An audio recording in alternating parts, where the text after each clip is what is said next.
Rumahku kali ini dijebol biawak untuk yang keempat kalinya. Hai, welcome back to my channel. Balik lagi dengan Maya di sini. Teman-teman apa kabar? Semoga semuanya dalam kondisi yang sehat dan baik-baik saja. Amin. Sebelum lanjut, mohon dukungannya untuk subscribe, like, komen, dan juga aktifkan lonceng notifikasinya ya, supaya kalian tidak ketinggalan semua info terbaru dari aku. Terima kasih banyak dan selamat menonton. Ketika membeli rumah ini sekitar 11 tahun yang lalu, jujur aku tidak pernah menyangka kalau ternyata punya rumah di samping kali itu mempunyai resiko yang cukup besar, yaitu rumah kita bakal sering-sering dijebol oleh biawak. Dulu aku tidak pernah memasukkan list terkait dengan apakah ada biawak di sekitar rumah tinggal ketika aku melakukan pemeriksaan untuk membeli sebuah rumah. Hanya mengecek apakah rumahnya pernah banjir, lalu kemudian aksesnya untuk transportasi publik, seberapa jauh dari pasar, warung sayur, tempat pembelian aqua dan gas, ataupun minimarket. Tapi biawak tidak pernah terpikir sama sekali. Rumahku pertama kali dijebol biawak itu di tahun 2019. Ketika itu anak aku sedang tidur di kamar dan kebetulan hanya kami berdua saja di rumah, itu siang hari, dan saat itu aku baru selesai menjemur di lantai 2 rumah kami. Yang membuat bingung adalah bunyi ribut wajan di dapur. Dan ketika aku cek itu tidak ada apa-apa, sampai akhirnya aku sadar ada jejak kaki hewan di lantai dapurku. Setelah dibantu tetangga untuk menangkap biawaknya, kami putuskan untuk merenovasi rumah kami. Lalu biawak kedua kembali menjebol gipsum ruang tamu kami di tahun lalu. Saat itu suamiku juga sedang tidak ada di rumah, dia sedang berada di kantor. Ketika itu syok banget rasanya melihat biawak sudah tergantung hampir terjatuh dan posisinya tepat di atas pintu masuk ruang tamu kami dari luar. Ketika melihat lidahnya yang bercabang, sontak aku dan anakku berteriak kencang. Saat itu kembali kami mendapatkan bantuan dari tetangga. Namun tidak beruntung, biawaknya kali ini berhasil kabur. Kejadian serupa kembali terulang di tahun 2024 ini, tepatnya beberapa minggu yang lalu. Saat itu hujan deras melanda Depok dan tidak lama kemudian biawak mulai masuk ke atas plafon rumah kami. Sebetulnya biawak tuh udah sering masuk ya ke plafon rumah, namun jarang sekali mereka jebol, masuk sampai jatuh ke bawah. Namun kali ini berbeda dengan biasanya, biawaknya terdengar sangat ribut sekali dan langkahnya di plafon terasa sangat berat. Itu menandakan biawak yang masuk kali ini cukup besar. Beberapa hari sebelumnya, ada biawak yang lebih kecil masuk dan kembali menjebol gipsum di ruang tamu. Namun tidak sampai terjatuh. Jadi biawak yang ribut dan berisik itu adalah biawak yang keempat. Saat itu sekitar pukul 7 malam kami keluar rumah untuk mengantar temanku pulang ke kosannya di daerah Jakarta. Ketika berangkat aku udah sempat bilang ke suamiku, wah biawaknya masuk ruang tamu nih. Curiga jangan-jangan nanti pas pulang dia udah jebol karena berisik sekali. Takutnya dia akan menginjak gipsum yang sudah retak dan akan jatuh ya. Ketika pulang sampai di rumah saat itu sudah pukul 11:30 malam karena memang agak macet ya. Lalu kemudian saat aku mau mengunci pintu ruang tamu, secara refleks aku melihat ke plafon yang saat itu masih dalam kondisi gelap dan ternyata benar, sudah jebol gipsumnya dan kali ini lubangnya sangat besar. Sontak ketika itu aku langsung berlari keluar dan naik kembali ke mobil karena sangat ketakutan. Saat itu suamiku masuk kembali ke ruang tamu dan dia mencari biawaknya. Ternyata betul biawaknya dalam ukuran yang cukup besar, dia ada di bawah sofa di ruang tamu. Kembali lagi tidak beruntung, biawaknya kabur melalui pintu depan yang memang terbuka saat itu dan segera lari kembali ke arah kali di samping rumah kami. Ketika tidur malam itu, sekitar pukul 2 pagi, aku terbangun karena aku mendengar ada suara betuman dari arah ruang tamu. Namun dikarenakan sudah lelah dan mengantuk, aku kembali tidur.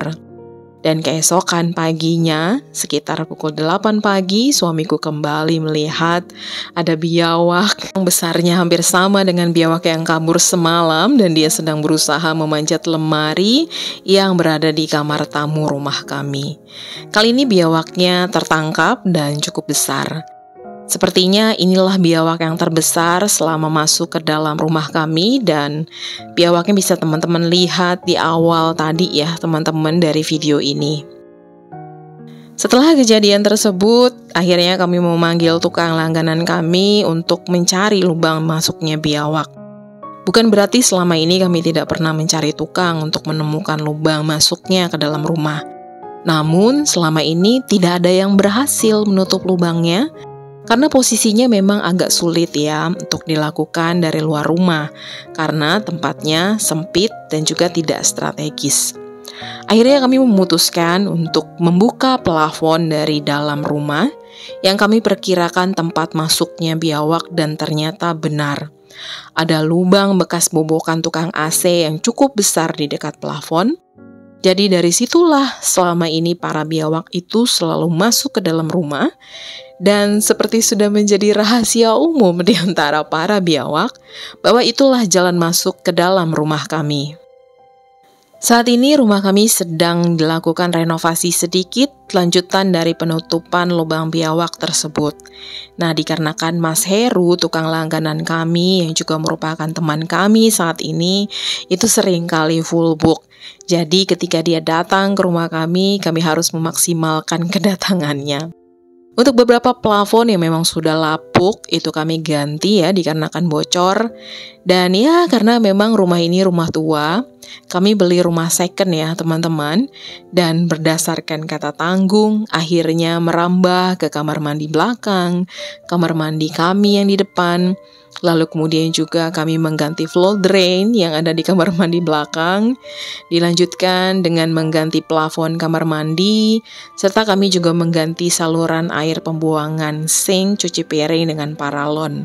Karena lagi-lagi aku takut banget kalau biawaknya yang suka curi-curi kesempatan itu kembali masuk ke dalam rumah kami. Di dalam video ini aku juga melakukan unboxing untuk buah-buahan yang aku beli dari kedai Mart ya.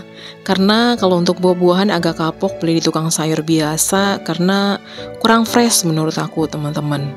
Dulu aku sering banget dapat voucher karena dari kantor suami, tapi sekarang nggak lagi. Jadi saat ini lagi ada diskon, kita manfaatkan aja untuk membeli buah-buahan yang memang sudah habis, dan anak aku emang dia lagi minta dibelikan apel dan anggur, yaitu buah kesukaannya. Lalu kemudian teman-teman, kalau ada yang mau pakai juga nih jasanya Mas Heru, bisa cek aja nanti ya di description box aku. Mas Heru ini orangnya multitasking dan juga kerjanya tuh rapih banget. Cuma kadang-kadang sibuk ya teman-teman, karena memang dia tuh udah sering banget full book. Semua orang tuh pasti seneng banget kalau pakai jasanya, karena kebanyakan akan kembali memakainya karena memang sepuas itu dengan hasil kerjanya. Kembali lagi berbicara tentang perbaikan rumah. Tentu aja hal yang tersirat di dalamnya adalah ya dana darurat ya teman-teman. Penting banget buat kita punya yang namanya dana darurat. Teman-teman bisa cari detail tentang dana darurat ini di video-video lain yang bahas tentang literasi keuangan, karena memang aku tidak melakukan pembahasan tentang hal tersebut ya di dalam YouTube channel aku. Kalau aku dan suami, kami masih dalam usaha untuk mengumpulkan dana darurat untuk 12 bulan gaji suami. Nah, itu rumusnya juga bisa diambil 12 bulan dari pengeluaran bulanan ya, yang tentunya itu jadi kalkulasi yang lebih aman tentunya teman-teman. Dan sulit sekali buat kita kalau kita tidak punya darurat. Contohnya ya seperti kondisi yang aku alami ya saat rumah dijebol biawak. Tentu aja kita butuh uang yang cukup lumayan untuk menutupi lubangnya dan memperbaiki lubang-lubang yang sudah dijebol. Serta juga kita lihat kira-kira mana yang memang harus dilakukan perbaikan. Ya tentu aja dalam hidup ya kita perlu yang namanya perencanaan. Ya salah satunya dengan kita mempersiapkan dana darurat. Dan dalam video ini di akhirnya aku mulai membersihkan sampah dan debu hasil renovasinya ya. Aku sangat bersyukur walau ada kejadian yang tidak terduga seperti ini, tidak terlalu membuat stres dikarenakan memang kami sudah mulai mempersiapkan dana darurat sebelumnya. Nah, jikalau teman-teman saat ini masih belum punya nih rencana keuangan yang baik, yuk kita mulai belajar teman-teman tentang literasi keuangan agar manajemen keuangan kita juga bisa berjalan dengan baik. Aku memang hanya ibu rumah tangga biasa, namun dengan kita ada kemauan untuk mempelajari literasi keuangan, ada banyak cara untuk itu dan kemudian juga para ibu rumah tangga lainnya yang seperti aku pasti juga bisa melakukannya. Demikian ya teman-teman cerita aku kali ini. Semoga bisa cukup bermanfaat bagi teman-teman semua tentunya. Terima kasih banyak sudah menonton video ini dari awal hingga akhir. Dan sampai ketemu lagi di videoku yang berikutnya. Bye-bye.